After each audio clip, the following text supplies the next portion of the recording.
آج کل کے بچے بھی نا کم عمری میں ہی بڑے ہو گئے ہیں۔ اتنی کم عمر میں بھی ان کو ان سب باتوں کا علم ہو گیا ہے جن باتوں کے بارے میں ہم خواب میں بھی نہیں سوچتے تھے۔ ہمارے بڑے بھی تو ہمارے سامنے ایسی باتیں نہیں کرتے تھے، بلکہ پہلے ہمیں کمرے سے باہر نکال دیا جاتا تھا۔ میں بھی اسی پرانے زمانے کی لڑکی تھی اور اسی پرانے زمانے میں جی رہی تھی، اور میرے سامنے ایک 14 سالہ بچہ اتنی بڑی بڑی باتیں کر رہا تھا، میں تو سوچ بھی نہیں سکتی تھی۔ جسے میں 14 سال کا بچہ سمجھ رہی تھی، وہ اپنے اندر پوری ایک دنیا رکھتا تھا۔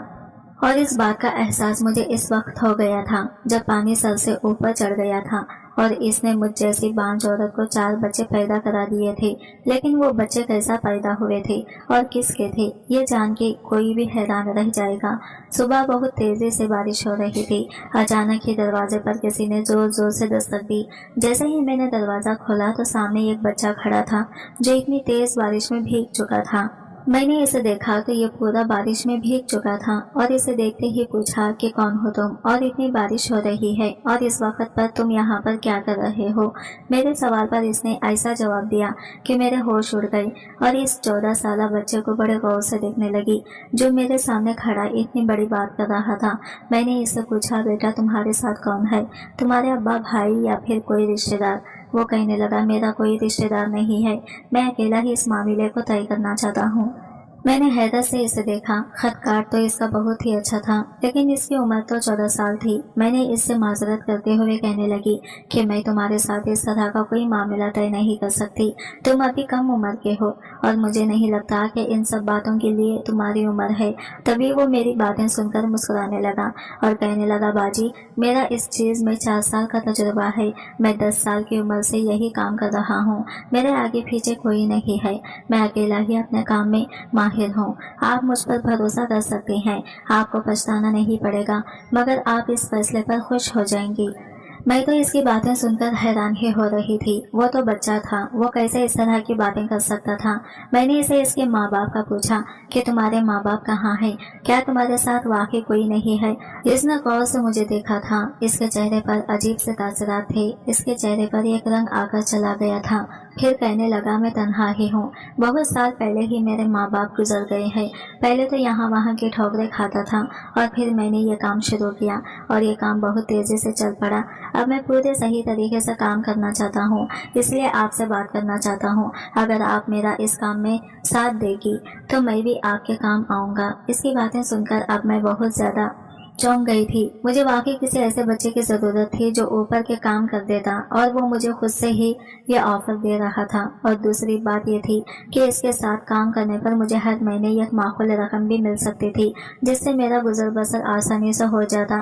مگر پھر ساتھ مجھے یہ خیال بھی آیا کہ اگر یہ وقت پر مجھے پیسے ادا نہ کر سکا تو میرے لیے مشکل ہو جائے گی۔ خیر وہ 14 سال کا تھا اور میں آسانی سے اس سے اپنی ہر بات منوا سکتی تھی، اگر وہ وقت پر پیسے نہ دیتا تو میں یہ معاملہ ختم کر سکتی تھی۔ یہی سوچ کر میں نے معاملہ پکا کیا اور اپنے گھر میں بنی ہوئی ایک چھوٹی سی دکان جس کا شٹر باہر گلی میں کھلتا تھا اسے کرائے پر دے دی۔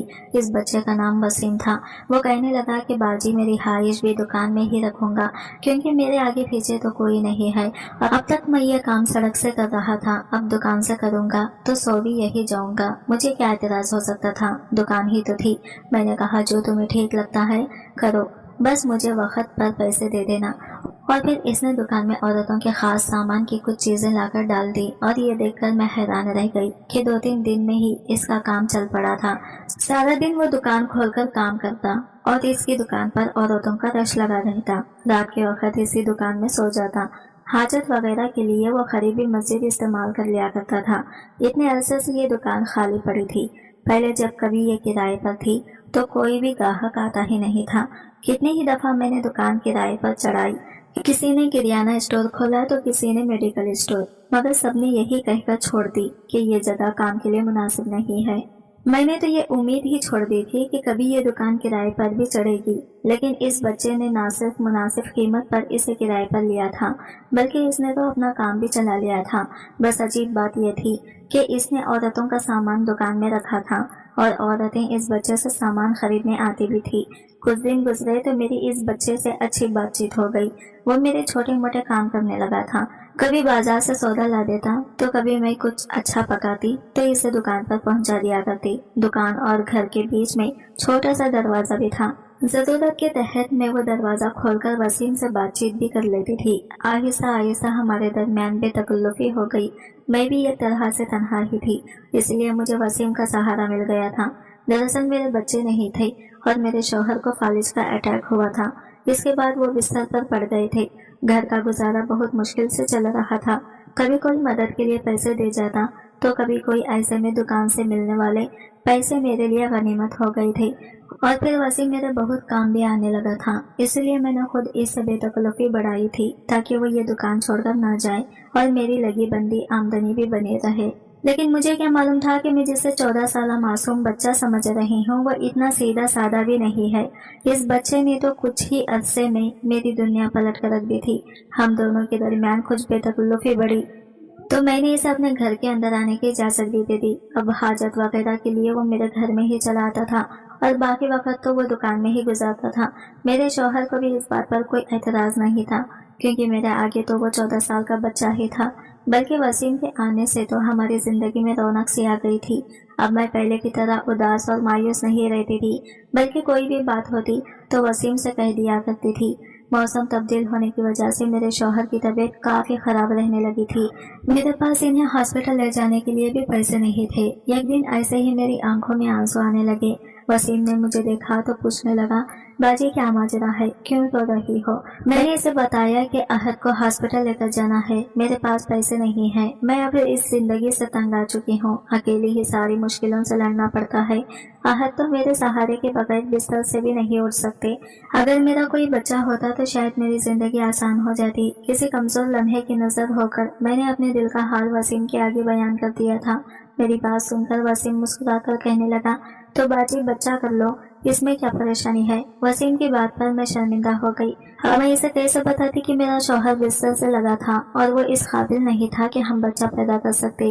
شادی کے شروع کے سالوں میں میرا شوہر نہیں چاہتا تھا کہ ہم بچے کی جھنجھٹ میں پڑیں، اور جب ہم نے بچے کی ضرورت محسوس کی تو میرا شوہر اس قابل نہیں رہا کہ بچہ پیدا کر سکتا۔ اسے بالکل اچانک ہی فالج کا اٹیک ہوا تھا اور اس کے بعد وہ کسی قابل نہیں رہا۔ محبت کی شادی آہستہ آہستہ مجبوری کی شادی بن گئی اور اب میں مجبوری میں ہی عہد کے ساتھ نبھا رہی تھی کیونکہ اس کے علاوہ میرے پاس کوئی راستہ بھی نہیں تھا۔ وسیم نے شاید میرے چہرے کے اتار چڑھاؤ پڑھ لیے تھے۔ کہنے لگا، باجی آپ کو پریشان ہونے کی ضرورت نہیں ہے، میں آپ کے ساتھ ہوں نا، جلدی آپ کے سارے مسئلے ختم ہو جائیں گے۔ وسیم کی بات پر میں مسکرا اٹھی تھی۔ وہ اکیلے ہی اتنا حوصلہ رکھتا تھا کہ ہر مشکل سے لڑ جاتا، اور یہ ایک میں تھی جس نے اتنی عمر گزارنے کے باوجود بھی ہمت نہیں پکڑی تھی۔ وسیم کے ابا نے اس کی اماں کو قتل کیا تھا اور پھر انہیں بھی پھانسی ہو گئی تھی۔ وسیم نے اپنے ماں باپ کو 10 سال کی عمر میں ہی کھو دیا تھا اور اس کے باوجود بھی وہ دنیا کے میلے میں گم نہیں ہوا تھا۔ نہ صرف اس نے اپنی زندگی کا سفر جاری رکھا تھا بلکہ وہ میرے شوہر کی بھی بہت زیادہ خدمت کرنے لگا تھا۔ میں کسی بھی کام سے گھر سے نکلتی تو وسیم ہی میرے شوہر کی خدمت کرتا اور ان کے پاس بیٹھا رہتا۔ ان دونوں کے درمیان نہ جانے کیا بات چیت ہوتی تھی، لیکن مجھے دیکھ کر وسیم ہمیشہ خاموش ہو جاتا تھا۔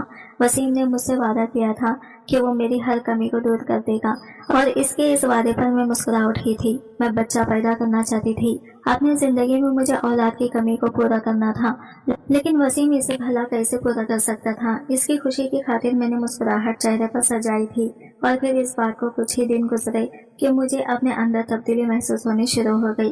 میری طبیعت زیادہ خراب ہوئی تو وسیم نے ہی مجھے پیسے دیے اور کہنے لگا کہ باجی ڈاکٹر کو دکھا لو۔ اس کے کہنے پر میں ڈاکٹر کے پاس چلی گئی اور وہاں جا کر مجھ پر حیرت کا پہاڑ ٹوٹ پڑا جب مجھے پتا چلا کہ میں امید سے ہوں۔ یہ کیسے ممکن تھا؟ احد میں تو اتنی ہمت ہی نہیں تھی کہ وہ باپ بن سکتے تھے، تو پھر میں امید سے کیسے ہوئی تھی؟ میں تھر تھر کانپتے ہاتھوں سے رپورٹ پکڑے گھر لوٹی تھی، اور جب میں نے یہی بات گھر آ کر ڈرتے ڈرتے احد کو بتائی تو وہ مسکرا کر کہنے لگے کہ ہو سکتا ہے کہ میں اس قابل ہو گیا ہوں کہ ایک بچے کا باپ بن سکوں۔ اگر خدا نے ہمیں یہ خوشخبری سنائی ہے تو اسے مسکرا کر قبول کر لو۔ احد کی بات پر میں حیران رہ گئی تھی۔ کیا واقعی میں احد کے بچے کی ماں بننے والی تھی؟ یہ بات ایسی تھی کہ مجھے یقین ہی نہیں رہا تھا۔ مجھے تو احد کی حالت میں کوئی بدلاؤ نظر نہیں آیا تھا۔ پھر یہ کیسے ممکن تھا؟ خیر میں نے بھی اس بات کو قبول کر لیا کہ میں احد کے بچے کی ماں بننے والی ہوں اور اپنا خیال رکھنے لگی۔ وسیم کو بھی یہ بات پتہ چل گئی تھی، وہ بھی بڑا خوش تھا۔ جیسے اس کے گھر بچہ ہونے والا ہو، وہ جب بھی دکان سے فارغ ہوتا تو ہمارے گھر میں آتا۔ احد کو نہلانے دھلانے کا کام اس نے اپنے ہی ذمے لے لیا تھا۔ احد کی اکثر وہی خدمت کرنے لگا تھا، کیونکہ اب تو میری حالت بھی ایسی نہیں تھی۔ پہلے بھی وہ احد کے پاس آ کر کافی دیر بیٹھا کرتا تھا، اس لیے تو مجھے لگتا تھا کہ وسیم کے آنے سے ہماری زندگی بدل گئی۔ اب تو وہ میرے لیے کبھی فروٹ لاتا تو کبھی جوس۔ اس کی دکان بھی ٹھیک ٹھاک چل رہی تھی، اور پھر ایسے ہی دن پر دن گزرتے چلے گئے، اور پھر پورے 9 مہینے بعد جا کر میں نے خوبصورت سے بچے کو جنم دیا، جو نہ ہی میرے جیسا تھا اور نہ ہی احد کے جیسا، بلکہ حیرت کی بات تھی کہ وہ ہو بہو وسیم کے جیسا لگ رہا تھا۔ میں کبھی اپنے بچے کی شکل دیکھتی تو کبھی وسیم کی، اور پھر وسیم نے خود ہی ہنس کر ایسی بات کہی کہ میں چونک گئی۔ کہنے لگا باجی دن رات آپ نے مجھے اتنا زیادہ دیکھا ہے کہ آپ کا بچہ بھی میرے جیسے ہی لگنے لگا ہے۔ کہتے ہیں کہ جسے ماں حمل کے دنوں میں زیادہ دیکھتی ہے بچہ اسی پر جاتا ہے۔ وسیم کی بات پر میں نہ صرف چونکی بلکہ شرمندہ بھی ہوئی، اتنی کم عمری میں ہی اسے ان سب باتوں کی بھی معلومات تھی۔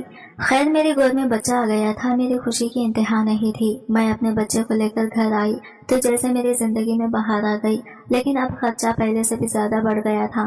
سمجھ نہیں آ رہا تھا کہ یہ خرچہ کیسے پورا ہوگا، اور پھر وسیم نے ہی مجھے بچے کے خرچے کے لیے بھی پیسے دینے شروع کر دیے۔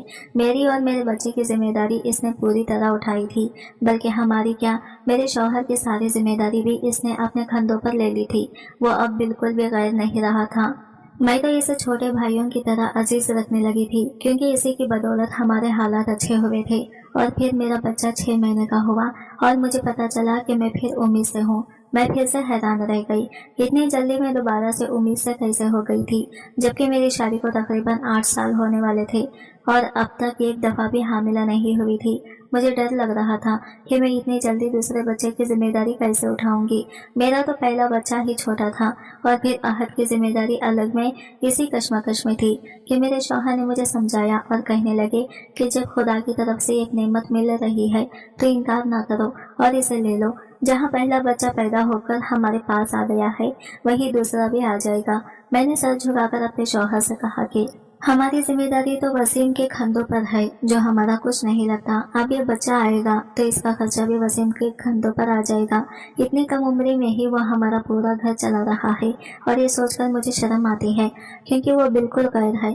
میں نے بات مکمل کی ہی تھی کہ وسیم کسی کام سے کمرے میں آ گیا، اور وہ ایسے ہی بے دھڑک میرے کمرے میں آ جایا کرتا تھا۔ اس نے میری بات سن لی اور پھر آنکھوں میں آنسو لیے کہنے لگا، آپ مجھے غیر سمجھتے ہیں، میں نے تو آپ کو اپنا سب کچھ مان لیا ہے، میں آپ لوگوں کی خاطر کچھ بھی کر سکتا ہوں۔ میں جان گیا ہوں کہ آپ پھر سے حاملہ ہیں۔ آپ اپنا خیال رکھیں، خرچے کی فکر آپ نہ کریں۔ آپ کی دکان بہت برکت والی ہے، میرا کام خوب چل نکلا ہے، میں اسی سے ہی تو گھر کا خرچہ چلا رہا ہوں۔ اس کی بات سن کر میں اور بھی شرمندہ ہو گئی، اور پھر میرا دوسرا بچہ بھی اس دنیا میں آ گیا۔ میں 2 بچوں میں اس قدر مصروف ہو گئی کہ مجھے احد کا خیال رکھنے کی تو فرصت ہی نہیں ہوتی۔ وہ تو وسیم نے ہی سب کچھ پوری طرح سنبھال لیا تھا۔ وقت بہت تیزی سے گزر رہا تھا۔ اب تو میرا اور وسیم کا اس قدر دوستانہ تھا کہ ہم ایک دوسرے سے دل کی ہر بات کہنے لگے تھے۔ میں سارا دن بچوں کے پیچھے پاگل ہوتی اور رات کو تھک کر گہری نیند ہو جاتی۔ وسیم اکثر رات کو میرے بچے سنبھالنے کے لیے جایا کرتا تھا، اور وہ انہیں اپنے ساتھ سلا لیتا تھا۔ یہ بات بھی میرے لیے بڑی حیران کرنے والی تھی کہ 16 سال کا بچہ کس طرح ساری رات 2 بچوں کا آسانی سے سنبھال لیتا ہے۔ وسیم نے مجھ سے کبھی اس بات کی شکایت نہیں کی تھی کہ بچے اسے تنگ کرتے ہیں یا اس کی نیند خراب ہوتی ہے، بلکہ وہ بہت خوشی سے میرے بچے لے جاتا تھا، اور مجھے بھی سکون کا سانس ملتا تھا۔ ہر طرح کی ذمہ داری وسیم نے ہی اٹھا لی تھی، چاہے وہ میرے کپڑے ہوں یا بچوں کے کھلونے، گھر کا خرچہ ہو یا احد کی دوائیاں، سب کچھ وہی پورا کر رہا تھا۔ ہمارے لیے تو وہ ایک فرشتے جیسا تھا۔ اور پھر میرے پاس کچھ عرصے بعد تیسرے بچے کی پیدائش بھی ہو گئی، اور پھر چوتھے بچے کی بھی دیکھتے ہی دیکھتے میں 4 سالوں میں 4 بچوں کی ماں بن گئی، اور وسیم نے بغیر کسی اعتراض کے ہم سب کا خرچہ اٹھا لیا اور ہم سب کو ہی سینے سے لگا لیا۔ اسے تو میرے بچے بھی اتنے عزیز ہو گئے تھے کہ ایسا لگتا تھا جیسے اس کے بچے ہیں۔ کبھی کبھی میں اس کے آگے شرمندہ ہوتی اور کہتی کہ ہم اس پر بوجھ بن گئے ہیں، تو وہ فوراً سے کہتا کہ